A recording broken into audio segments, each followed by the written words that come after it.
ایک دفعہ نبی پاک صلی اللہ علیہ وسلم حضرت فاطمہ سے فرماتے ہیں کہ فاطمہ اٹھو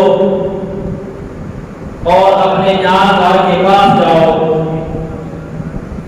کیونکہ جو جانور اللہ کی بارگاہ میں ذبح کیا جاتا ہے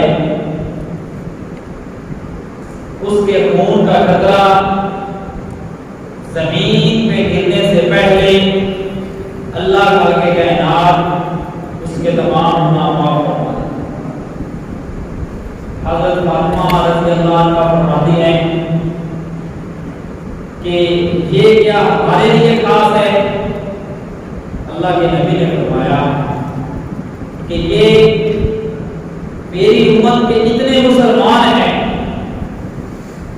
یہ تمام کے لیے عام ہے کہ جو اللہ کی راہ میں قربانی کرتا ہے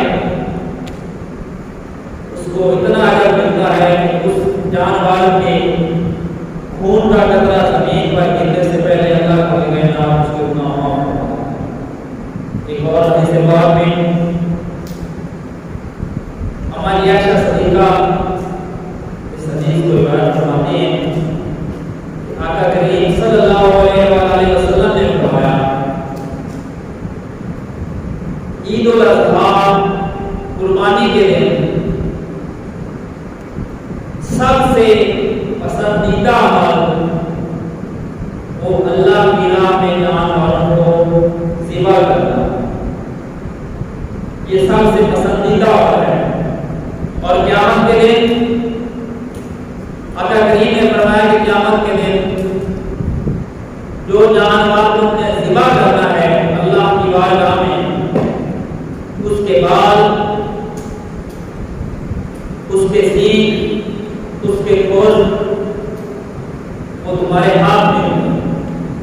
جب حشر کا میدان لگا ہوگا تو وہ تمہارے ہاتھ میں ہوں گے۔ اس کا کیا مطلب کہ اجر ملے گا، جو قربانی کرتا ہے، جس جانور کی قربانی کرتا ہے، اس جانور کے جتنے بال ہیں ان کے برابر اجر ملتا ہے۔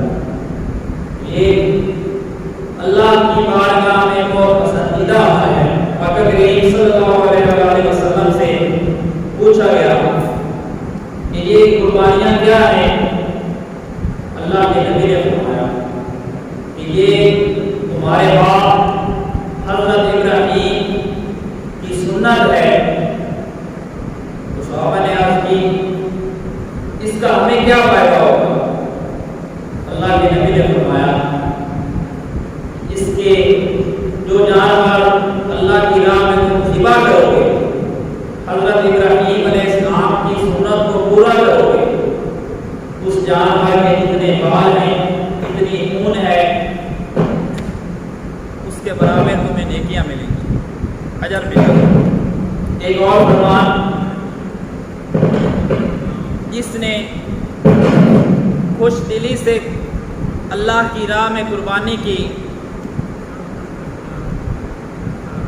وہ قربانی جہنم میں اس بندے کے لیے ڈھال بن جائے، جہنم جانے سے پہلے اس کے لیے ڈھال بن جائے گی، وہ جہنم میں نہیں جا سکے۔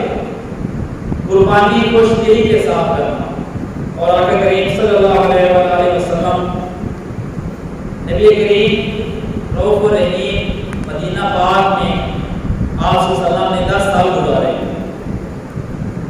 اور